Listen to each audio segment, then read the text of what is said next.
Lahat ng bata have the capacity for sickness. Yan pa rin natatandaan natin. And the only thing na parang gustong i-punish ni Robin Padilla is those who commit heinous crimes. Yung mga nangre-rape, yung mga pumapatay, yung mga nagkikidnap tapos pumapatay. Lahat na lang sila. Pero hindi lahat ng crimes, as I said earlier, ay created equal. All kids, all people have the capacity for sickness at intentional na karumal-dumal na paggawa.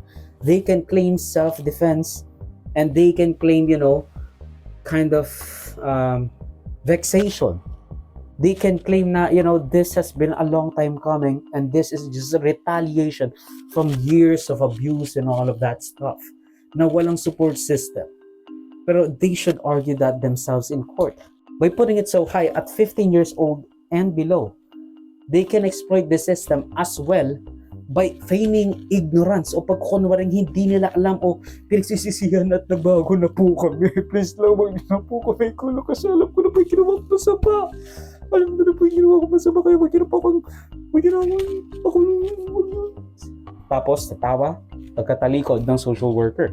Nang maganda ang sinabi ni Robin Padilla, and you might not expect that from me. Pero siguro ang problema ko na lang ay yung pagpaparusa rin sa illegal na droga o kaya na may some form ng arson dahil pwedeng sila ginagamit lang bilang courier as I said earlier. Again, katulad ng nangyari or na existing provision sa RA 1060 is, ang kapag courier sila, ang paparusahan mo ay yung mismong sindikato. Okay, not the kid. And then put the kid into Bahay Pag-asa or some shit like that.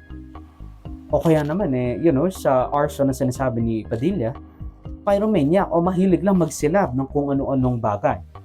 I know, I have. Ganon din ako dati. Siguro, titignan na lang natin at siguro lalagyan na lang natin or dadagdagan na lang natin ng discernment or at least yung inquisition natin sa discernment nila sa mga less destructive with no direct physical offense. Kasi again, ang pinupush lang naman ni Robin Padilla is that those who commit heinous crimes, even if they are below 15, shall be punished under the law.